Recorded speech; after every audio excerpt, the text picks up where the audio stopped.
দেশে বিদেশে fire fighter Sohel রানার মরদেহ প্রথমে সিএমএইচ এবং পরে প্রধানমন্ত্রীর নির্দেশে সিঙ্গাপুর নিয়েও বাঁচানো যায়নি তাকে। বনানীর আগুনে আটকে পড়াদের উদ্ধার করতে গিয়ে গুরুতর আহত হন সোহেল রানা।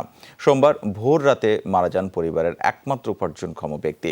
মঙ্গলবার সকাল 11টায় ফায়ার সার্ভিসের সদর দপ্তরে জানাজা শেষে কিশোরগঞ্জে নিজ গ্রামে নেওয়া হবে সোহেলের মরদেহ, সেখানেই হবে দাফন।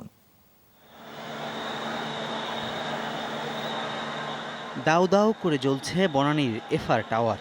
বাঁচার জন্য মানুষের আর্তনাদ, মরিয়া চেষ্টা। দুর্গতদের উদ্ধার করতে গিয়ে গুরুতর আহত হন ফায়ারম্যান সোহেল রানা। উন্নত চিকিৎসার জন্য তাকে নেওয়া হয় সিঙ্গাপুরে। সেখানে 1.5 সপ্তাহ সোহেলকে বাঁচানোর প্রাণপণ চেষ্টা ব্যর্থ হয় সোমবার।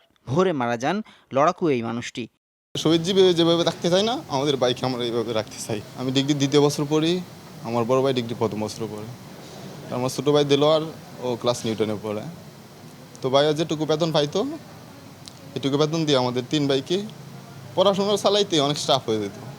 বাবা কৃষি জমিবাদ করে, তো বছর বছর মাইর খেয়ে তো আমরা আরও নিঃস্ব হয়ে গেছি। 4 ভাইয়ের মধ্যে সোহেল ছিলেন সবার বড়। ফায়ার সার্ভিসের চাকরি নেন বছর 4 আগে। বৃদ্ধ বাবা সংসারের চালক বলতে একমাত্র সোহেল। টানাপোড়েনের সংসারের ভবিষ্যৎ নিয়ে দুশ্চিন্তায় পরিবারের বাকিরাও।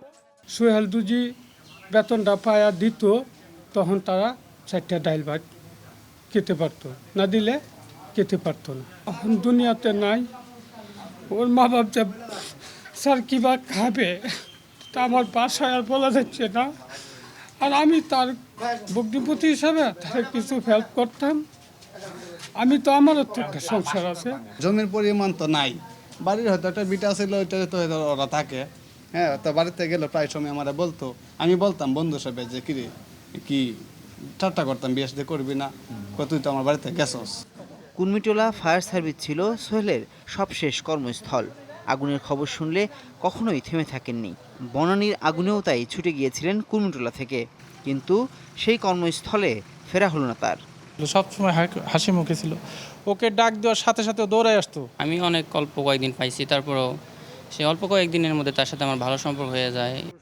সোমবার রাত 10টা 40 সিঙ্গাপুর এয়ারলাইন্সের একটি বিমানে দেশে আনা হয় সোহেলের মরদেহ। বিমানবন্দরে সংস্থার পক্ষ থেকে শ্রদ্ধা জানানো শেষে মরদেহ নেওয়া হয় সিএমএইচের হিমঘরে। তার আত্মীয়স্বজন এসেছে এবং ডেড বডি নেওয়ার জন্য যে সমস্ত অ্যারেঞ্জমেন্ট করা দরকার সেগুলো আমরা করেছি। ফ্রিজার ভ্যান অ্যারেঞ্জ করে রাখছি। নামাজ হওয়া মাত্রই তারপরে বাকি ফর্মালিটিস করে আমরা তাকে এখান থেকে বিদায় জানাবো। সরকারি নিয়ম অনুযায়ী সোহেলের পরিবারের সব সুযোগ সুবিধা নিশ্চিত করা হবে বলে জানান ফায়ার সার্ভিসের পরিচালক আনিস রহমান, যমুনা নিউজ।